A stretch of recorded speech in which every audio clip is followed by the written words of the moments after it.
This is the Job Stories Podcast, how people find work that matters.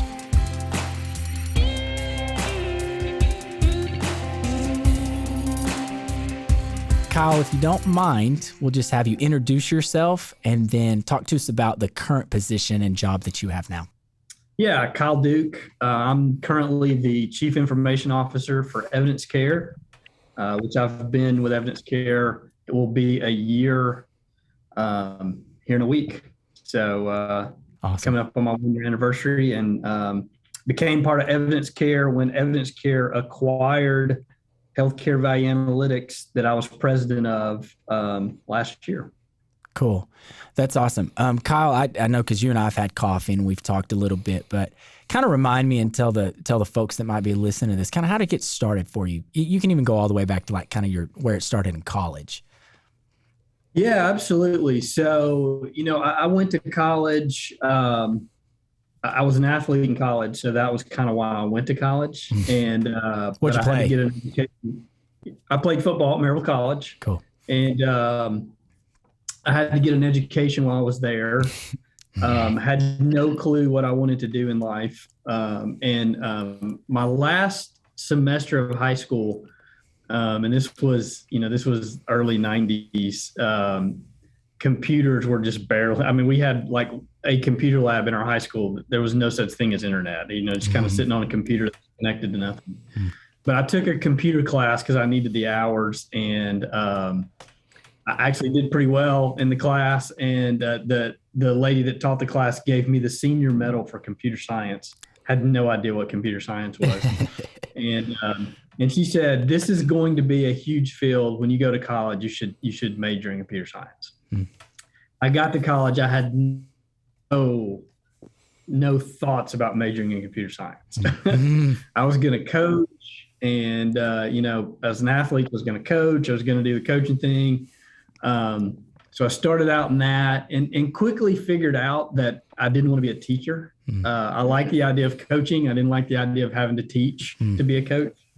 So I was like, man, I got to find something to do in my life. So I was like, well, why don't I give this computer science thing a try?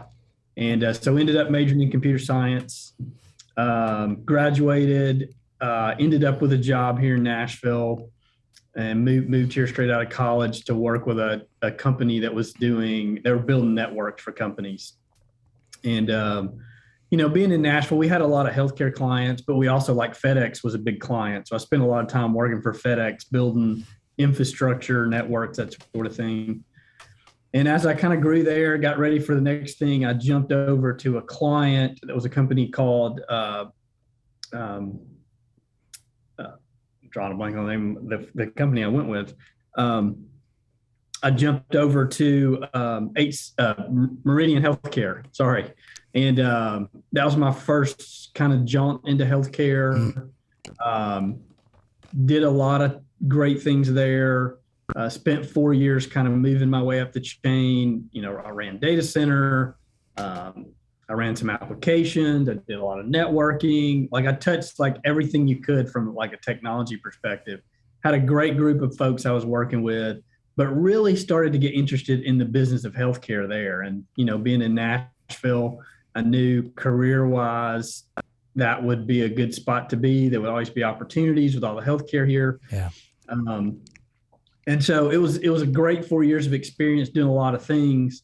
And what I started to gravitate to was less of the hands-on technical work and more of the leadership roles and the management roles, if you will. And so decided along the way there that, an MBA would be something to help me kind of, continue to move in that direction. So I went through an MBA program at Lipscomb, great experience, really gave me another set of skills, if you will. And then my wife at the end of that decided that she was going to get her PhD. So my career took a little left turn and ended up in Oxford, Mississippi while she was working on her PhD, and figured I would take advantage of being there. So I went through the accounting program at Ole Miss and passed the CPA exam. And then we moved back here after all that was over. And so now I've got, a pretty good start and some experience in technology, a pretty good start and some experience in healthcare. I've learned a lot about that. I've got this kind of bag of skills between technical skills and, what I learned through the MBA. And now I've got accounting and finance. And so I've kind of built this whole tool bag of skills, and I'm trying to figure out how to go deploy that. And so, I worked for an accounting firm for a year. I worked for a startup that was doing some healthcare finance stuff using technology to create this healthcare finance mechanism between banks and healthcare providers in 2008, which was interesting. The economy tanked in 2008, and the startup we started tanked. And so then I kind of found myself figuring out what to do next. I ended up at HealthSpring, and the CIO there, Andy Flatt, phenomenal guy.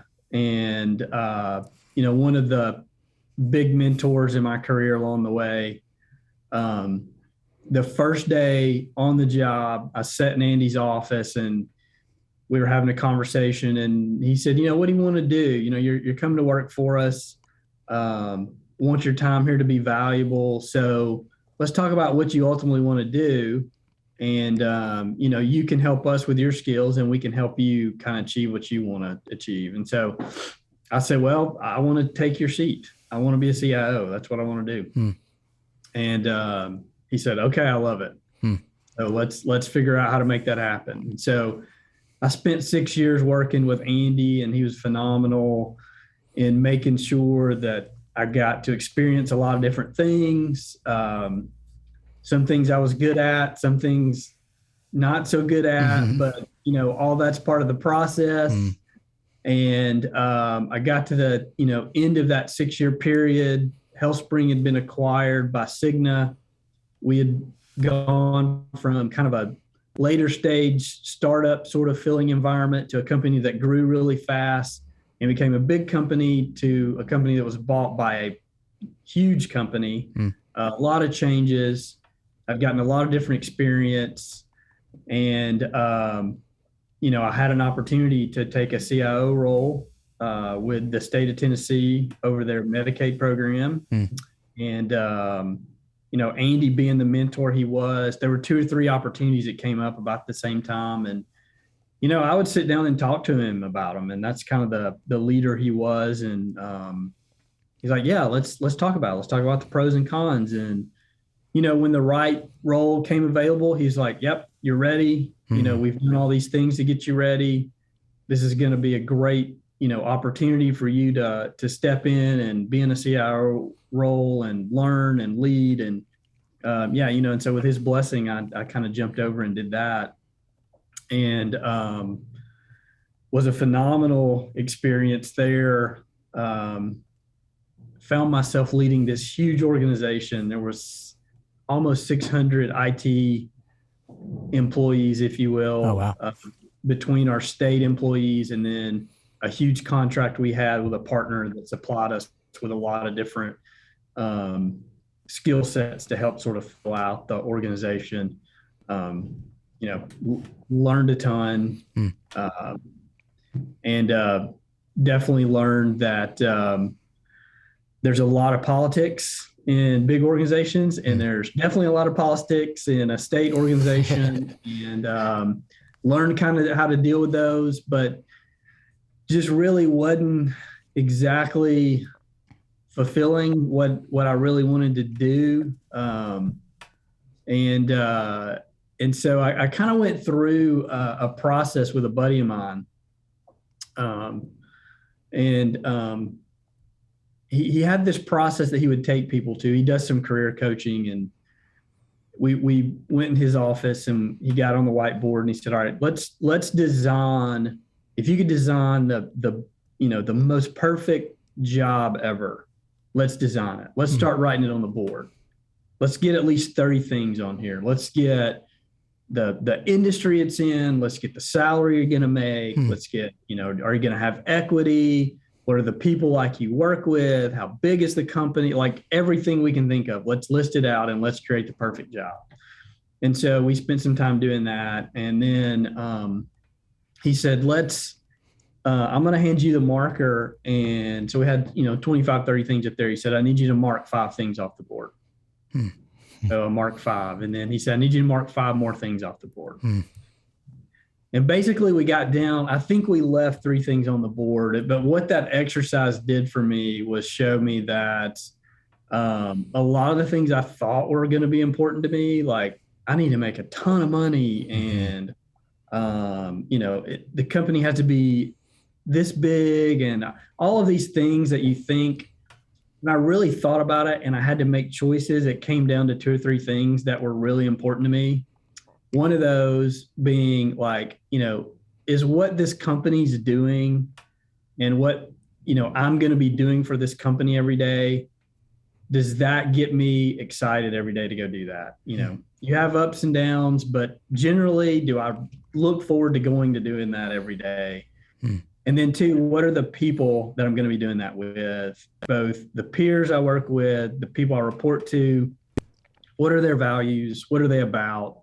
What is the company about? And that's the things that stood out that were most important rather than, I need to be CIO of this huge organization. I need to have this much money and all that stuff. And so from there, a buddy of mine had started a startup a few years before, and I had kind of been in some advisory roles with them, a company called Patient Focus. And they had a little growth spurt and they had all kinds of growing pains, both from a technology perspective, but also operations and sales and just all parts of the company.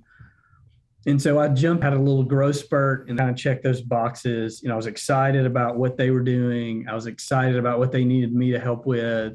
It was a great group of people. The leadership team was, our values aligned.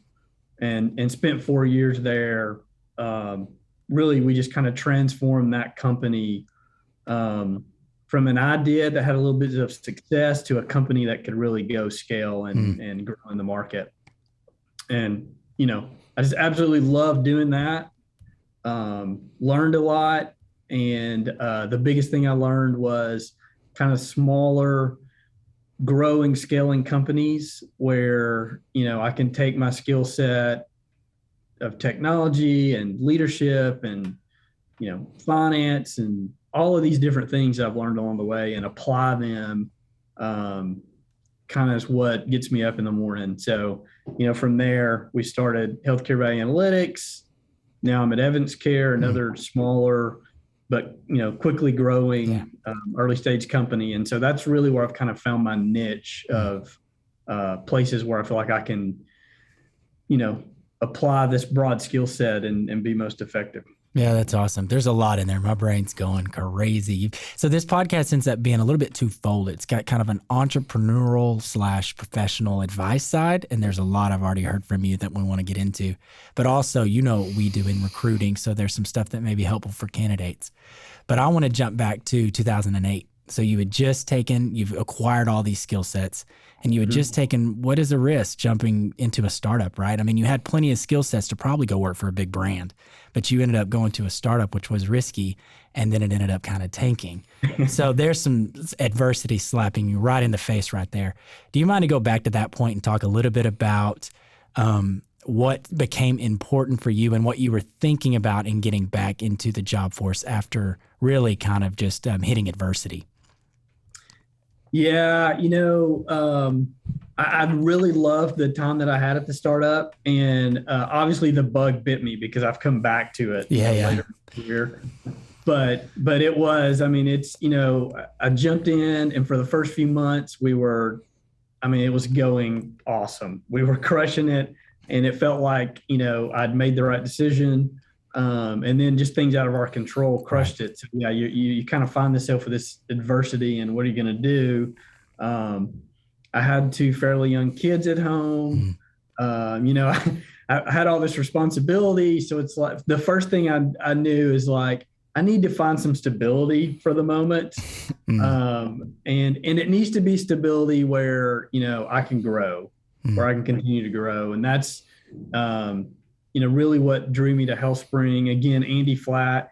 I'd known Andy a little bit before, had obviously never worked for him, but knew of him and his reputation. So I was drawn really to the idea of going to work for somebody like him, and the idea that he could mentor me.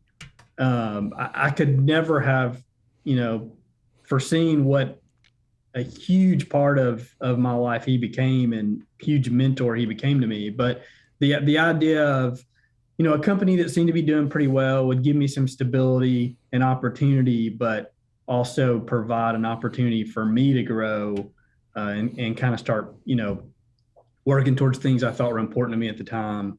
That's really, why I made the decision to go there. And coming out of that adversity, it kind of checked all those boxes. And I'm wondering too, I don't mean to assume, but I'm wondering too, because you then fast forward to, you were getting some career advice from your friend, and y'all were working through like maybe some of the values that really actually mattered to you.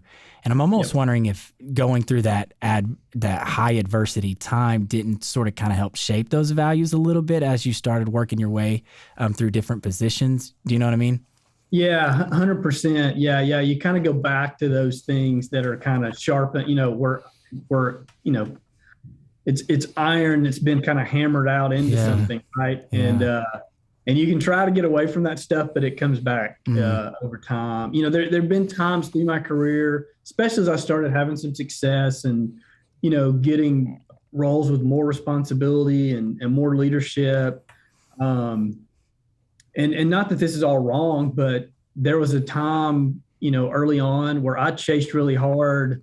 I chased the dollar really hard, and I wanted that next raise. I wanted that next paycheck. I wanted to get to share in that, in that stock plan. And, and that's important for different people for different reasons. And at a time in my life, that was probably high up on my list.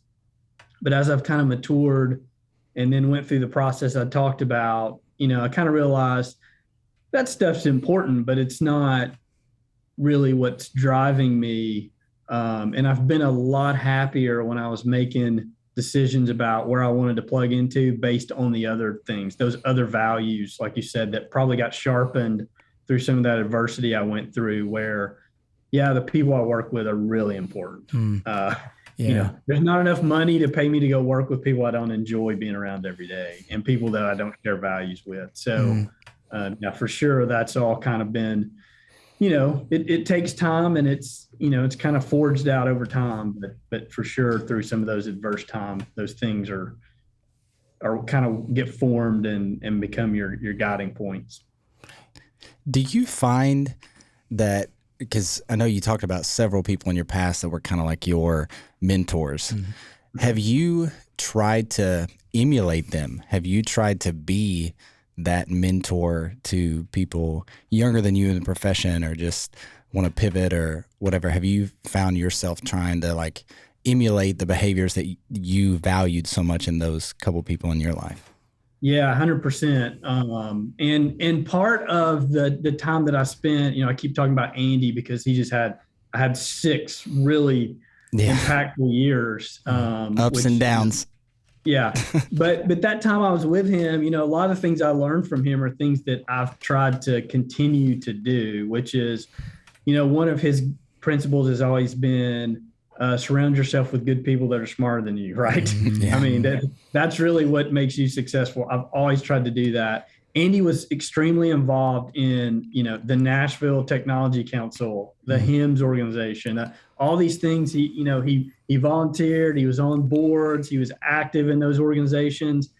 I did the same thing. And, I know he sort of set me up to be on the board of NTC and give back and become a mentor through one of their programs there.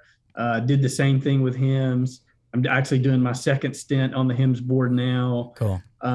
So I look for those opportunities to sort of do that and try to have the same kind of influence on others. He talked about that a lot. One of the things that was interesting about Andy, especially as we're talking talking and thinking about talent and just, how crazy it is in the talent market right now. And, people moving everywhere and taking different jobs and all that.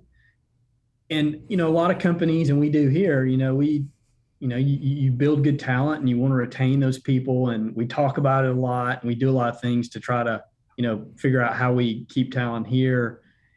And Andy did that too, but he had a different view of things that I've tried to maintain too, which is if I'm doing a good job developing people, which he saw as CIO, he probably saw that as his number one job, is building this team and developing this team so that they can deliver for the organization.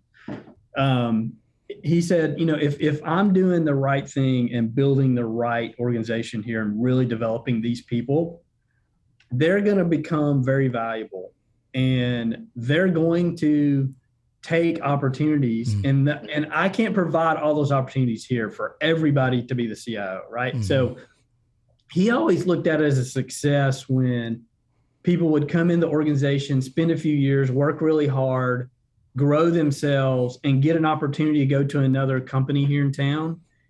He looked at that as a success and not a threat. That people who were coming out of his organization were growing and going other places because he felt like that, that benefited the whole community and that, wherever he was trying to build a team, he would benefit from that, when it kind of makes a complete circle. So that was an interesting concept that he had at looking at kind of building and developing talent. And I've always tried to keep that in mind that, when you get in these leadership roles, job number one is that group of people and giving them the best opportunities they can for themselves, which will then serve, your organization. And I think that awareness, I love that, Kyle. And I think that awareness will only help too, speaking to maybe new talent coming in and then recognizing that that's who y'all are as leaders. Like who wouldn't want to work for somebody that's going to help me develop and then cheer me on to the next place. So on the candidate side, I think it's really beautiful too to think of it that way. So yeah, absolutely.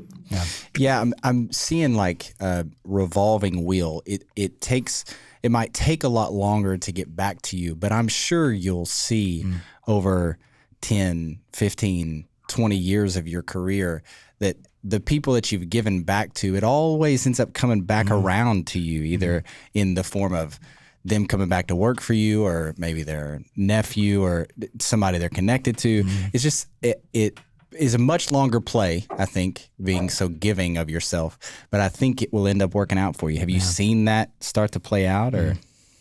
Yeah, absolutely. Especially, Nashville, the community we have here, especially the tech community and if you get, even further into the health tech community, right. It's ultimately a really small group, right? Everybody knows everybody. You can go to any healthcare company here in town and start talking to the tech folks and you're going to find people you've worked with. And it's easy to connect the dots. So a community that kind of works like Nashville through relationships, it definitely comes back around, whether that be, through, like you said, people come back and work for you again, or people they trained at their organization come back to work for you. It kind of benefits the whole ecosystem. The more people you have that sort of take that approach, I think, and where talent is scarce and competition is high, like we're seeing right now, here in Nashville, I think it benefits not only the organizations, but it benefits the, potential candidates out there if we build an ecosystem where a lot of us as leaders sort of take that attitude about it rather than, try to build these fences and hedges around people and kind of hoard them all to ourselves. If we think about it like an ecosystem where we're all benefiting and we're all, a rising tide is raising all ships, then I think it's a pretty healthy ecosystem.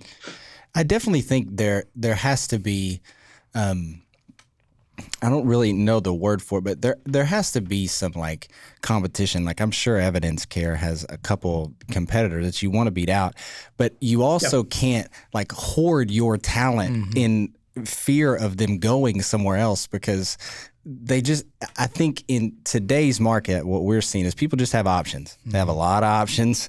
And so like, if you tried to hold them in, I think it's like that movie. If you light a firecracker in somebody's closed fist, they're going to open it. Yeah. I think it's an Armageddon, dude. Yes. Yeah. Nice. But Bruce Willis quote so over here.